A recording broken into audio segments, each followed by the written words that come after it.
कुंभमेळ्याच्या पार्श्वभूमीवर प्रकाशित करण्यात आलेल्या सिंहस्थ कुंभपर्व पुस्तिकेवर मंत्री गिरीश महाजन यांचा उल्लेख पालकमंत्री म्हणून करण्यात आला आहे। काही दिवसांपूर्वी महाजन यांच्या हस्ते या पुस्तिकेचं अनावरण करण्यात आलं होतं।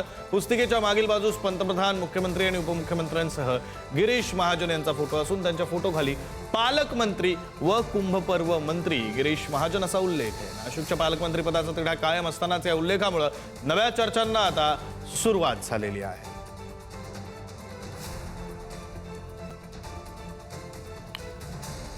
नाशिकच्या पालकमंत्री पदावरून आता पुन्हा एकदा वाद होण्याची शक्यता आहे। यावेळेस कारण काय ठरलेलं आहे तर गिरीश महाजन यांच्या नावाचा उल्लेख पालकमंत्री असा करण्यात आलेला आहे। सिंहस्थ कुंभपर्व पुस्तिकेवर महाजनांचा पालकमंत्री असा उल्लेख करण्यात आलेला आहे। या पुस्तिकेच्या शेवटच्या बाजूला पंतप्रधान नरेंद्र मोदी, मुख्यमंत्री देवेंद्र फडणवीस, उपमुख्यमंत्री एकनाथ शिंदे, उपमुख्यमंत्री सुनेत्रा पवार यांच्यासोबत गिरीश महाजनांचाही फोटो आहे। आता गिरीश महाजनांचा फोटो हा कुंभपर्व मंत्री म्हणून असता तर यावरून वाद झाला नसता, पण कुंभपर्व मंत्री हे लिहिण्याच्या आधी पालकमंत्री असा उल्लेख करण्यात आलेला आहे। माननीय पालकमंत्री व कुंभपर्व मंत्री श्रीयुत गिरीश महाजन असा उल्लेख या पुस्तिकेवर आहे आणि त्यामुळे आता नवा वाद निर्माण होण्याची, विशेषतः महायुतीमध्ये आणि नाशिकच्या महायुतीमध्ये नवा वाद किंबहुना जुनाच वाद पुन्हा उफाळण्याची शक्यता आहे असं आपण म्हणू शकतो। आपले प्रतिनिधी किरण ताजने आपल्यासोबत फोन लाईनवरून जोडले गेलेले आहेत। सविस्तर तपशील किरण आपल्याला देतील। किरण,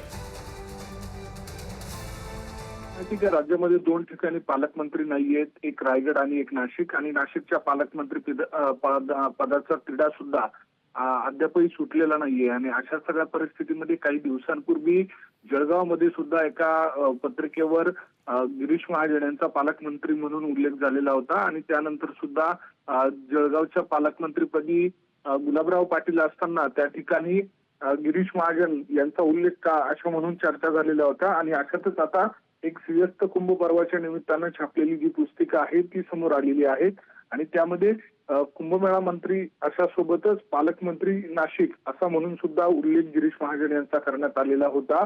नियोजन समितीचे सातपुते यांनी ही पुस्तिका छापलेली होती आणि याच पुस्तिकेवर हा जो पालकमंत्री पदाचा उल्लेख करण्यात आलेला आहे, त्यामुळे नवा वाद उभा राहण्याची शक्यता आहे।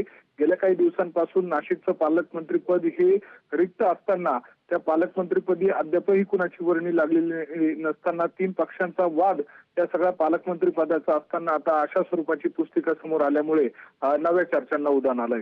विक्रांत, किरण तुम्ही जोडलेले राहा। आणखी एका बातमी संदर्भात आपल्याशी बोलायचं आहे, मात्र सध्या या बातमीमध्ये आपण पाहतोय की नाशिकच्या पालकमंत्री पदावरून पुन्हा एकदा चर्चांना उधाण आलेलं आहे, पुन्हा एकदा वादही निर्माण होऊ शकतो।